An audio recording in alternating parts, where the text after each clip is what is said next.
Olá, muito boa tarde. A Igreja Católica vive um momento de renovação no contexto da renúncia ao pontificado do Papa Bento XVI e na eleição de um novo Papa para a Igreja Católica. Uma situação que queremos analisar com o chefe de redação da Agência Eclésia, Otávio Carmo, e vaticanista também da Agência Eclésia. Muito obrigado por estar neste programa. Otávio, na tua opinião e naquilo que foste acompanhando, este pedido de renúncia do Papa, ou esta apresentação da renúncia do Papa, o impacto que causou foi sobretudo mediático, foi sobretudo nas estruturas da Igreja Católica, na hierarquia? Há um impacto natural mediático, porque é um anúncio improvável, invulgar, histórico. Das grandes novidades poderiam acontecer na sociedade contemporânea em termos de informação, porque há 600 anos, pelo menos, não tínhamos uma renúncia de um Papa e, portanto, estamos todos a tentar perceber um bocado o que é que isto significou, como é que se lida com esta questão. O próprio Vaticano está a trabalhar afincadamente para perceber, tudo novo, não é? Para perceber como é que se vai tratar o futuro ex-Papa. Isto é uma situação, efetivamente, a qual nos estamos a tentar adaptar, e é natural que, embora as primeiras reações tenham, e compreensivelmente, tenham sido tentar perceber o lado humano, e isso gerou até algum unanimismo, diria, de haver alguém que aos 85 anos, quase aos 86, sentia que o peso da responsabilidade era excessivo para as forças anímicas e físicas que tinha. Houve esse ponto de compreensão e como eu digo, de alguma unanimidade que se gerou. Mas efetivamente, para o futuro imediato, há questões que se vão levantar que ultrapassam o facto de saber se Bento XVI vai continuar vestido de branco, se vai vestido de preto, se vai vestido de roxo, se continua a ser cardeal, se não... As questões são em torno da figura do Papa. As questões são exatamente da marca que isto vai deixar para o futuro do Desacralização é uma palavra que se vai ouvindo muito. Eu discordo profundamente, embora perceba que esta não é uma decisão laica. No sentido que, mesmo analisando não só a declaração, mas o pontificado não é uma decisão laica.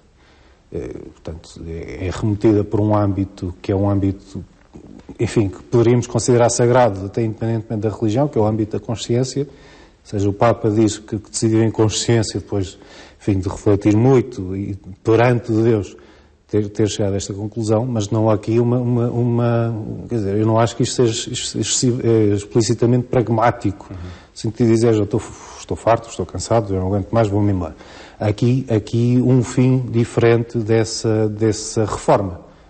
O Papa não pediu a reforma. Disse, vou meter aqui os papéis, já chega disto, quem vier a seguir que fecha a porta. Portanto, desse ponto de vista, eu compreendo que haja uma tentativa de leitura mais próxima da realidade das pessoas, mas eu chamaria atenção, por exemplo, e penso que não tenho ideia disto ainda ter sido referido, uma das poucas beatificações que Bento XVI quis presidir, porque enfim, mudou as regras a esse respeito, tinham sido a prática habitual de João Paulo II, foi a do Cardeal Newman no Reino Unido. E o Cardeal Newman é apresentado, até pelo próprio Papa, como uma espécie de herói da consciência. Portanto, de alguém que responde perante Deus, em busca da verdade, em consciência. E eu acho que este modelo, para além de todos aqueles pormenores que as pessoas foram procurando para justificar e para ver os sinais de que Bento XVI poderia renunciar e admitir isso no seu pontificado, do meu ponto de vista, esta beatificação, esta figura que ele apresenta como um mestre, ajuda a ler esta decisão. No sentido que é uma decisão que é tomada em nome, vamos dizer assim, da verdade, do bem da Igreja, como diz Bento XVI, é uma decisão tomada por força de consciência. E, portanto, desse ponto de vista, não é uma decisão prática de governo, embora seja uma decisão de governo, porque ao pedir a renúncia abre caminho à eleição de um sucessor e deixa uma marca que vai criar, enfim, vamos ver se vai criar tradição, mas pelo menos vai gerar um fundo diferente para quem vier a seguir, mas é uma decisão remetida para um âmbito diferente e diria mesmo teológico. Colocamos-nos agora noutro ambiente, noutro nível, se assim podemos dizer, que é aquele da comunidade católica, da comunidade dos crentes. É claro que, diante das lideranças políticas e culturais, hierárquicas também da Igreja, tudo isto tem um impacto forte. Daquilo que te vais apercebendo, as comunidades católicas, como é que estão a viver este momento? Eu acho eu penso que naturalmente é um momento de mudança, porque a concepção que está ligada à figura do Papa é que alguém, quando é eleito Papa, permanece no pontificado até a sua morte. E desse ponto de vista é natural que apesar daquela espécie de unanimidade na opinião pública que se foi sentindo, é natural que esta decisão não tenha só pontos positivos. Há que ser justo, quer dizer, causa perplexidade, tem dificuldades práticas, pode ter dificuldades no futuro, esperemos que não, mas poderia eventualmente ter dificuldades do ponto de vista hierárquico, teológico, coloca questões canónicas, mas até para a pessoa, quer dizer, para as comunidades católicas no seu dia-a-dia, também pode causar até alguma reprovação. E sentiu-se em algumas declarações pessoas que não entendiam porque é que um Papa renuncia e que, do ponto de vista delas, e eu acho que esta será ainda assim a sensibilidade dominante, ou seja, não condenando ou tentando compreender porque é que Bento XVI toma esta decisão, a ideia dominante para as comunidades católicas ainda será, sendo alguém eleito Papa, vai permanecer no cargo até a sua morte. Portanto, é uma mudança de paradigma muito, muito grande que caiu do céu, quer dizer, as pessoas não estavam minimamente à espera, e sublinho, quer dizer, não foi uma tomada de decisão que fosse apresentada às comunidades católicas como algo pragmático, ou seja, eu, Bento XVI, reuni com os meus colaboradores, ou reuni com os responsáveis da Cúria Romana e chegámos a um consenso que, de facto, eu não estarei com as melhores capacidades para liderar e, portanto, não é uma decisão, deste ponto de vista, estritamente pragmática. E, portanto, mesmo assim, cai. Quer dizer, é preciso algum tempo para digerir. E eu compreendo que algumas das reações vão nesse sentido. Porque é que o Papa vai embora? Porque é que não permanece? Compreendo que haja esse tipo de reação e é preciso, enfim, entendê-las e situá-las no contexto, enfim, do quadro mental de muitas destas comunidades, destas pessoas, para quem um Papa é Papa para sempre. Veremos como é que isto tem consequências, por exemplo, enfim, não há, previsivelmente até pelo perfil de Bento XVI, qualquer ideia de cisma ou de separação, mas há gente para tudo neste mundo. É preciso ser claro, e a comunidade católica é uma comunidade grande, há muitas sensibilidades. Vamos chegar aí às consequências deste ato? Eu não as descartaria de todo, no sentido de haver gente que sentindo-se defraudada ou triste ou insatisfeita com o próximo pontificado, diga, o meu Papa é Bento XVI e enquanto este senhor lá estiver eu não o reconheço. Espero que não aconteça, mas... Seria a última coisa que Bento XVI desejaria? Obviamente, seria a última coisa que lhe passaria pela cabeça, mas nós temos, enfim, com algum rigor de manter as possibilidades todas em aberto e, sobretudo, sabendo que, por exemplo, às nossas mãos diariamente chega do material, enfim, com o devido respeito pelas pessoas, mas, de facto, alguns deles do mais disparatado possível e, portanto, dentro dessa linha de poder acontecer de tudo e que nós já vimos, efetivamente, nas mais diversas áreas da sociedade, também poder acontecer isto, infelizmente. Otávio Carmo, muito obrigado pela tua análise aqui no programa Eclésia. Continuaremos também a fazer tanto neste programa como na Agência Eclésia ao longo destes dias.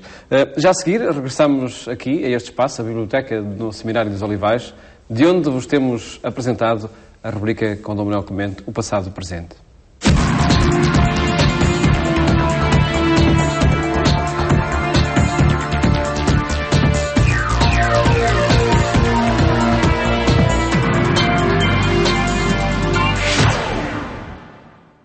É o encontro com a evangelização que vos propomos nesta rubrica O Passado e o Presente, que conta em cada semana com o Dom Manuel Clemente no programa Eclésia. Muito boa tarde. Paulo. Obrigado por estarmos mais connosco. E ao longo destas semanas temos procurado referências, marcos fundamentais neste ardor que se procura para a evangelização, também nos tempos de hoje, não é? E bem dito, fundamentais, porque não há evangelização sem esse fundamento, ou seja, evangelizar é transmitir uma boa notícia. A boa notícia para nós cristãos é de que a morte está vencida, Cristo está connosco, tudo é possível a partir daqui, nesse mesmo sentido do bem e do bem absoluto, e isso torna-se qualquer coisa de incontível. Quem descobre que o ressuscitado é uma presença permanente e que em nós também se transforma numa vida diferente, não pode calar. E esse é que é o orador que está na base da evangelização. O pior que podia acontecer era que nós agora tomássemos a nova evangelização de que tanto se fala, apenas por uma questão, digamos assim, tecnológica. Agora temos outras maneiras de transmitir, ou instrumental. Não é. E os meios aparecem para corresponder à intenção. E a intenção é transmitir, é chegar a todos. E chegar a todos com o quê? Com algo que a nós se revelou positivo, importante, fundamental, indispensável, concretamente. Alguém venceu a morte, está connosco, Cristo. Não é? E isto tem que ser dito a outros, porque há muita gente que, mesmo que tenha saúde de corpo, vive com a morte na alma, e vive triste, e vive desconsolado, e vive desesperançado. E o contacto com alguém que venceu a morte, e daquela maneira como Jesus Cristo a venceu, vencendo o mal com o bem, como se diz, está disponível, pode acontecer pela união a ele mesmo. Portanto, isso é o cristianismo e é a evangelização, seja aqui na Europa, seja na Ásia, seja em continente for, seja nos espaços siderais quando lá chegarmos. Portanto, isto é fundamental que seja recolhido e que seja transmitido, e isso chama-se ardor, precisamente, chama-se ardor.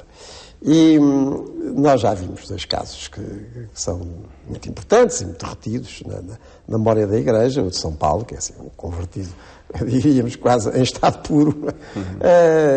E depois vimos o caso de Antão, o primeiro dos monges, e como ele acabou por decalcar em si próprio um versículo evangélico que naquele dia, lá na Igreja de Alexandria em que entrou, sentiu como sendo para ele. E, portanto, através dele, encontrar concretização, esse abandono de tudo pela escolha absoluta de Jesus Cristo, e a partir daí também uma grande disponibilidade para Deus e para os outros que o procuravam.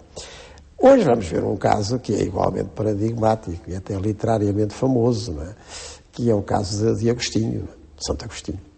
Santo Agostinho já nos traz do final do século IV para as primeiras décadas do século V. Ele morre em 430, em Hipona, onde era bispo, no norte da África também, e foi uma conversão demorada, o caso da conversão de Agostinho. Enfim, eu creio que a grande parte dos nossos telespectadores conhecem a história de Agostinho, como ele nasce, também no norte da África, e enfim, a sua mãe era cristã, Mónica, Santa Mónica, o pai era pagão, e enfim, alguma coisa ganhou da parte da sua mãe, de cristianismo, mas depois, com a adolescência, com a juventude, tudo isso praticamente desapareceu, e ele, enfim, leva uma vida, para já, de muito interesse intelectual, no sentido da retórica, de aprender a falar, de aprender a defender causas, e pelos escritos que ele depois nos deixou, podemos aquilatar da grande qualidade com que ele o faria, porque ele é um argumentador notável, isso aprendeu,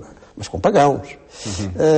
E com uma certa altura também foi tocado pelos maniqueus. Os maniqueus, digamos, uma religião também de origem oriental, de um tal maniqueu, ou mani, que, no fundo, olhava a vida como um contraste absoluto entre a luz e as trevas, o bem e o mal, o espírito e a matéria, e, enfim, propunha esta desmaterialização, digamos assim, da vida para, de uma maneira inteiramente anímica, ainda mais que espiritual, se encontrar alguma salvação. Andou por aí, depois vem para a Itália e também na sua carreira, e para singrar, não é?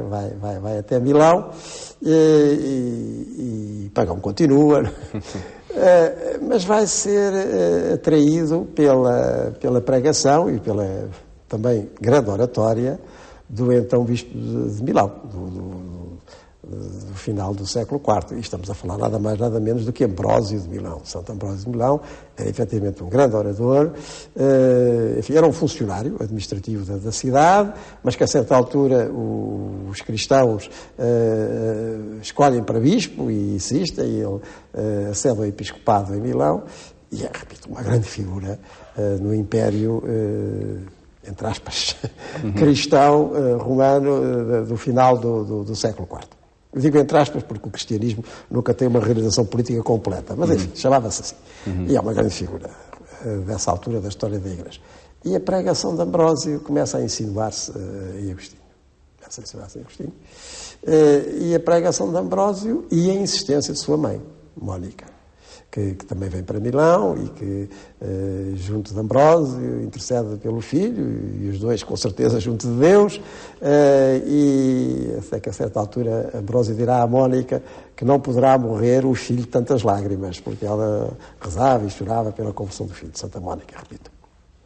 Bem, isso levará a que um dia Agostinho tenho ouvido uns miúdos com o jogo da época, enfim, toma e lê, toma e lê, toma e lê, e ele tomou, e tinha ali as cartas de São Paulo, e leu um versículo de uma das cartas de São Paulo, enfim, apelando a uma vida mais austera, e o que é certo é que naquela altura ele sentiu que era a altura. Foi tal momento. Foi tal momento em que tudo o que a Cristo se refere, e que ele já tinha ouvido falar, a sua Mónica, ultimamente a Ambrósio, deixa de ser apenas uma teoria, deixa de ser apenas, passa a expressão, uma conversa, e passa a ser uma interpelação.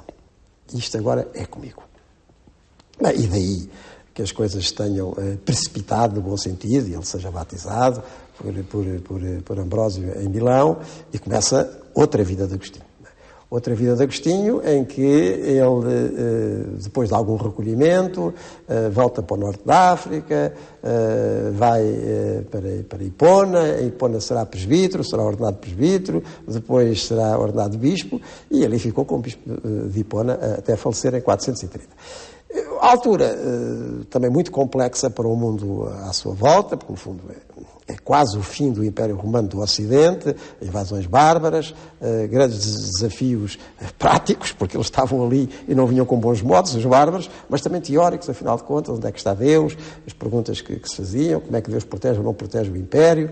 Isto vai levá-lo a muita reflexão, sempre a partir daquela luz, daquele dia de Milão, e ele vai, quer na sua oratória, que vai sendo passado a escrito, os seus sermões, querem tratados, até esse último tratado, a Cidade de Deus, que é um tratado fundamental, porque no fundo olha toda a história humana à luz de Jesus Cristo, basicamente, onde ele encontrava a luz, para ter uma visão, digamos, providencialista, porque apesar dos reveses, da sucessão, dos reinos e dos impérios, como aquele romano que estava a acabar, há uma história que se vai construindo por dentro, não é? Nos corações, diríamos, nas almas daqueles que aderem a Deus e ao próximo, e esses sim é que vão constituindo a verdadeira cidade de Deus, que só no final dos tempos se conhecerá em todo o seu contorno, não é? Mas, talvez, dos muitos escritos de Agostinho, o que mais tenha ficado foi o seu livro das Confissões. Confissões no sentido em que ele olha a sua vida, até à sua conversão, e ainda depois dela, à luz de Deus, daquilo que ele tinha descoberto, da demora em descobri-lo, e é um itinerário de conversão. Mais do que uma autobiografia. Ou se quisermos, é espiritual. E é um itinerário de conversão verdadeiramente paradigmático e modular. Eu tinha que pedir ao Paulo para ler um trecho das Confissões de Santo Agostinho, que tem um longo historial de conversões a partir daí. Porque muita gente, ao ler este trecho, como outros trechos semelhantes de Agostinho, se tem sentido verdadeiramente tocada por este novo ardor. Sentindo-me estimulado a reentrar dentro de mim, recolhi-me na intimidade do meu coração, conduzido por vós. Entrei e vi, com o olhar da minha alma, uma luz imutável que brilhava acima da minha inteligência. Quem conhece a verdade, conhece esta luz. Ó eterna verdade, verdadeira caridade e cara eternidade. Encontrava-me longe de vós, numa região desconhecida, como se ouvisse a voz lá do alto. Eu sou o pão dos fortes. Cresce e comer-me-ás. Não me transformarás em ti como o alimento do teu corpo, mas tu é que serás transformado em mim. Tarde vos amei, ó beleza tão antiga e tão nova, tarde vos amei. Vós estáveis dentro de mim, mas eu estava fora, e fora de mim vos procurava. Retinha-me longe de vós aquilo que não existiria, se não existisse em vós. Chamastes, clamastes e rompestes a minha surdez. Brilhastes, resplandecestes e dissipastes a minha cegueira.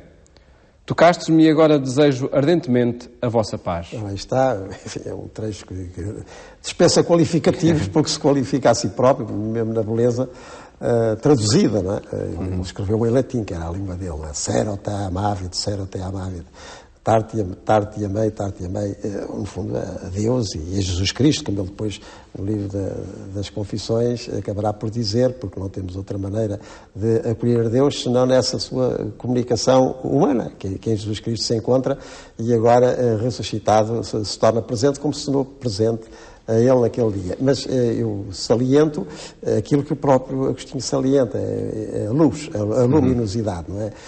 Que também já víamos no caso de São Paulo, da Conversão de São Paulo, que cega para depois passar a ver as coisas de outra maneira, porque é uma iluminação. E, enfim, quantas vezes nós ouvimos pessoas a transmitirem algo semelhante, ou seja, naquele momento, naquela circunstância, ao passar os olhos por um texto bíblico, diante de algum acontecimento autenticamente cristão, como que se acendeu a luz e as coisas ganharam outra cor, ganharam outro significado, ganharam outro sentido. Portanto, esse aspecto iluminador da conversão autêntica, que já tinha acontecido em relação a Jesus Cristo, porque várias vezes nos Evangelhos nós encontramos expressões desse género, dos circunstantes, que passam a ver. Aquela insistência dos cegos, Senhor, fazer que o veja, não é uma questão oftalmológica, é passar a ver de outra maneira. E então é patente. E que Agostinho depois liga essa luz com a beleza, porque esplende, não é? E com a bondade, e com a verdade. A verdade é luminosa, é uma outra maneira de ver tudo, e a partir exatamente da verdade de Deus comunicada, que é a pessoa de Jesus Cristo. Um texto a inspirar, como dizia há pouco São Manuel, muitas conversões, também muitos encontros. Até veremos outros Deus 8 dias, e nesta série de programas em que apresentamos, nesta rubrica O Passado e o Presente, histórias de evangelização com ardor que se procura para este projeto dos dias de hoje. Amanhã é a análise bíblica que vos propomos no programa Eclésia. Desejo bom fim de tarde. Até amanhã, se Deus quiser.